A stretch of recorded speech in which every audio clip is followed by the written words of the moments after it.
Akan tetapi penilaiannya untuk sampai pada kesimpulan yang bisa dipertanggungjawabkan itu membutuhkan ketelitian dan observasi yang terus-menerus dilakukan.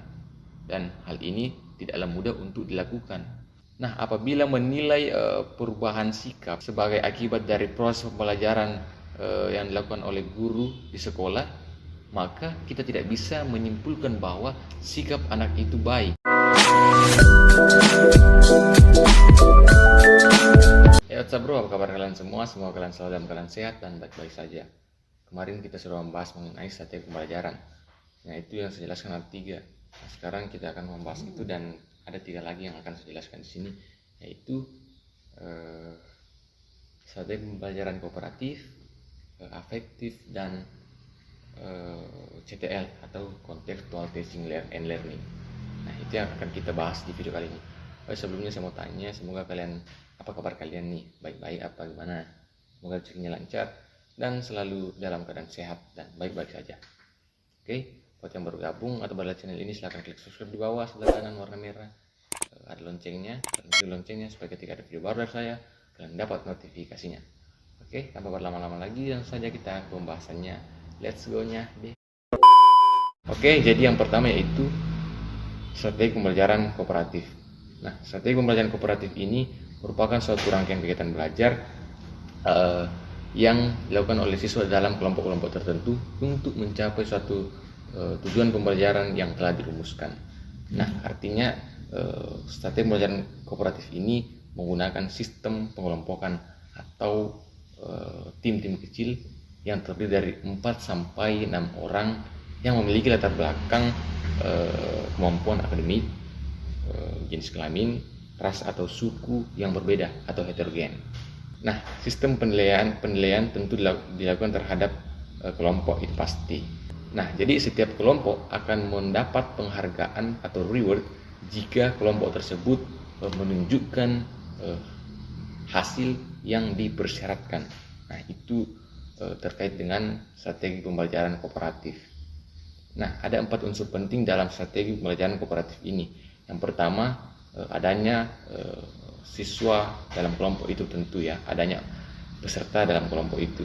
Yang kedua, adanya aturan dalam kelompok. Yang ketiga, itu adanya upaya belajar dalam kelompok tersebut. Dan yang keempat yang terakhir yaitu adanya tujuan yang harus dicapai dalam suatu kelompok belajar. Nah, itu dia 4 unsur penting dalam strategi pembelajaran kooperatif. Nah, yang kedua yaitu strategi pembelajaran kontekstual. Contextual Teaching and Learning atau CTL ini merupakan suatu strategi pembelajaran yang menekankan pada proses keterlibatan siswa secara penuh dalam menemukan materi yang dipelajari dan menghubungkannya dalam kehidupan nyata, sehingga mendorong siswa untuk menerapkannya dalam kehidupan mereka. Nah, untuk itu ada beberapa catatan dalam penyerapan CTL ini sebagai strategi pembelajaran. Salah satunya yaitu kelas pembelajaran CTL ini bukan sebagai tempat memperoleh informasi, tetapi sebagai tempat untuk menguji data hasil temuan mereka di lapangan. Jadi itu salah satu catatan penerapan CTL sebagai strategi pembelajaran.